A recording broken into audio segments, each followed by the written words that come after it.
This week, we're taking an idea from James Grime and making it flesh, not actual flesh. That would be a horrific monster.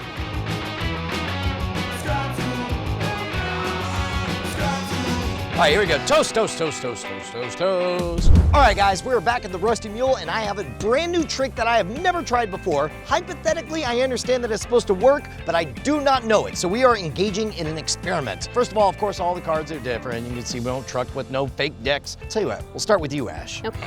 I'm gonna riffle down through these cards, and then you're gonna say stop whenever you want. And I'm not gonna do any kind of fakey magic move. I want you to know that where you say stop will genuinely be where we actually stop, okay? So say, here we go, say when. When? Do you want to start from the beginning, or do you like that spot? I like that spot. Okay, now normally if I was gonna do a tricky magic move, I'd roll it forward, but I want you to see, I really am stopping exactly on the card that you wanted to stop on. Okay. And I'm gonna give you this one. I'm gonna give you this one. I'm gonna give you this one. Thank you. And I'm gonna give you this one. Okay. Show your card to the camera so everybody at home knows too. Not looking, not looking. I don't like to talk about it, but the other day I was doing some charity work and I was in the middle of saving an orphan and I got struck by radioactive lightning. And I'm pretty sure I have a glitchy version of ESP. My ESP doesn't entirely work. It's colorblind ESP. That's the problem, right? So real quick, if you had a red card, raise your hand. Just so I know. Okay, we have, I knew that. I just didn't know it was red. Of course. I'm gonna begin with you. It's a low card, right? It's an even numbered card. It's the 4 of clubs. All right, that's one. All right, yours. Yours is a red card. You're the only one with a red card because your card is, it's also an even number. It's hearts. You have a heart, yeah? It's the 8 of hearts. You have the 8 of hearts, okay? Shane. Yeah. Your card is a spade. Okay. It's a queen. The Queen of Spades. That's what it is. Kind of talked myself into a corner on that one. Okay, yours is gonna be trickier. Yours is a 2. It is a 2, right? Okay, good. It's a black 2. It's a spade. It's a spade. No, it isn't. It is. Wait, is it a spade? Yes. It is a spade. Okay, good. Yeah, 2 of spades. Hey, wait, I got a ball. Look at that. Hey, toast my psychic powers. Wow. Hello, everyone. Thank you for coming to my panel. Thank you to South by Southwest for having me. This is a micro panel on capitalizing on the smart taco revolution. I'm here today to talk about how changes in our online consumption culture of consumption online is beneficial to the very worthy cause of the smart taco. Now let's compare the two. A regular taco versus a smart taco. Well, a regular taco is analog.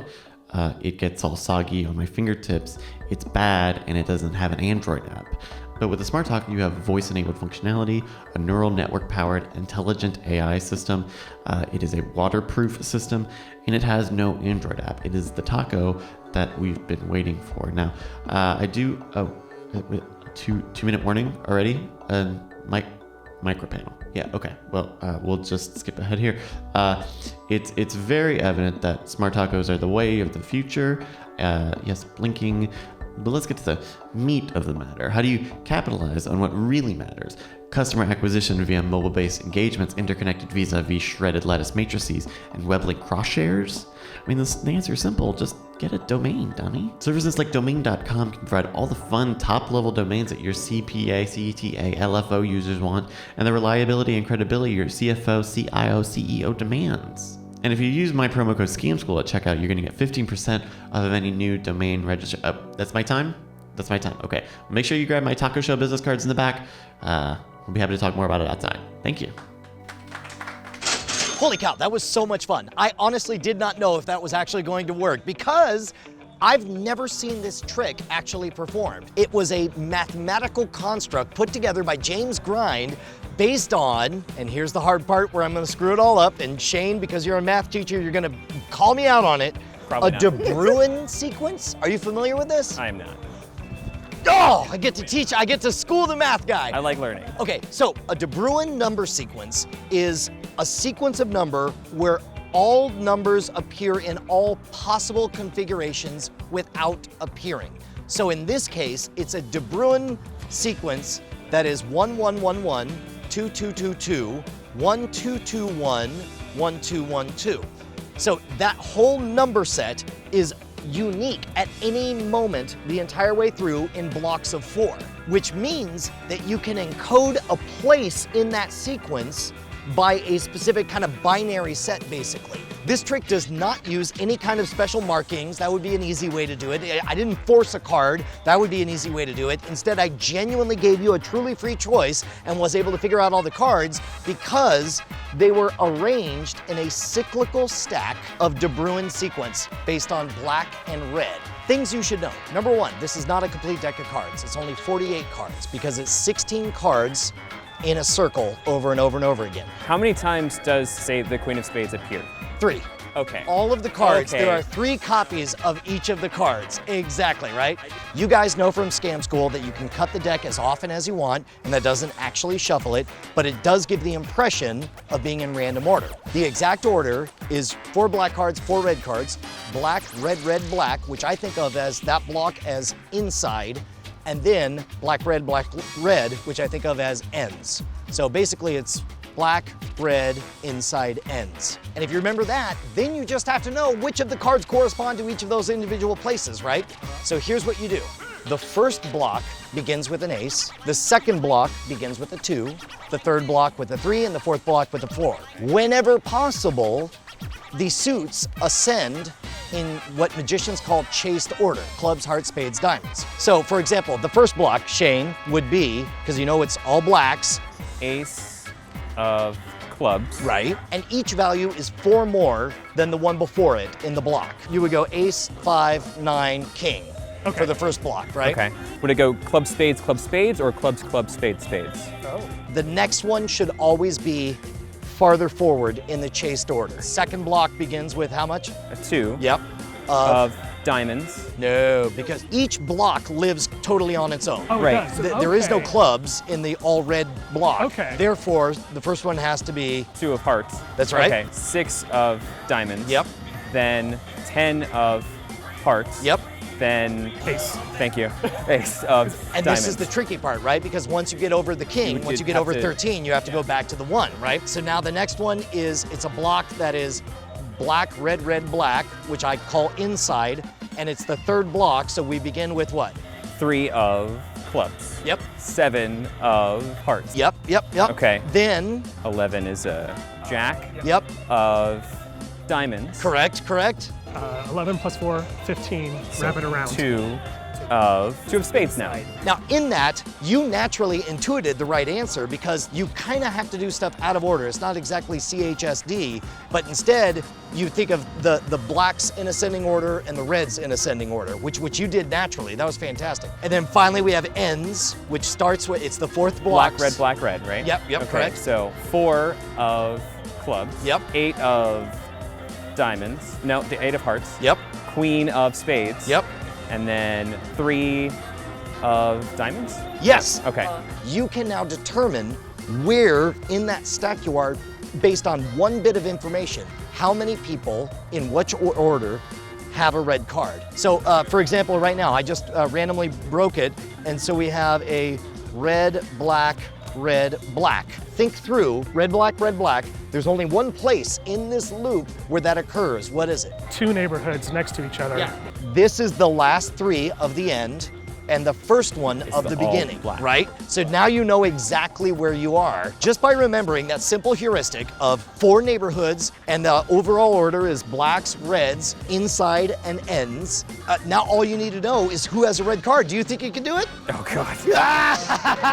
Okay. All right, Shane, I think you got the goods. Okay. Congratulations, Well, thank guys you. just got struck by lightning. Hi, mate. I want you to cut these cards wherever you want. Just one cut.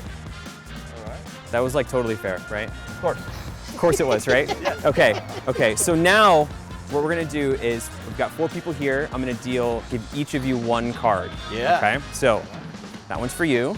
Don't show me. You can look at it. Don't show me though. 3 and then 4 for you. By the way, you notice that we're all arranged in the mental order that you picture the numbers. I had to do everything backwards because I went in the wrong order. So I have a question. For this all to work, I need to know who has a red card.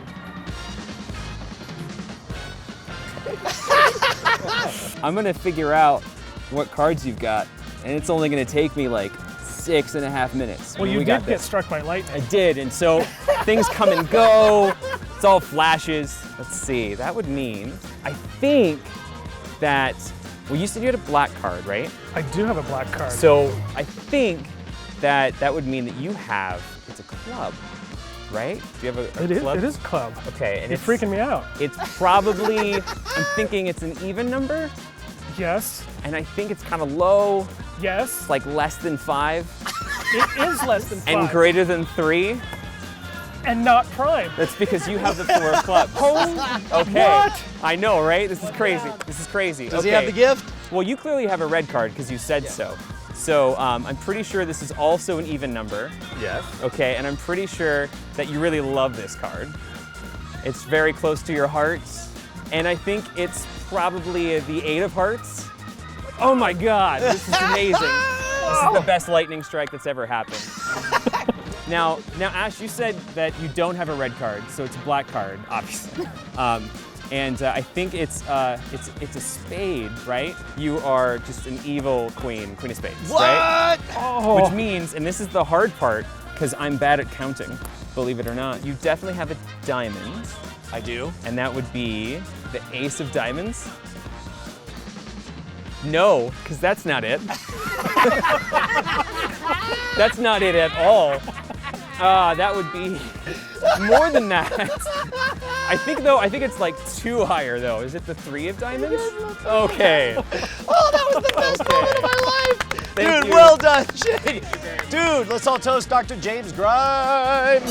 Huge thanks to Dr. James Grime for putting together this miracle. Check out his personal channel, and of course, you gotta check out all his amazing work at Numberphile. By the way, if you wanna suggest your favorite bar scam, magic trick, or logic puzzle, hit me up directly at brian@schwood.com, and we should be BFFs at twitter.com/schwood. I can't remember, is there a C in Schwood?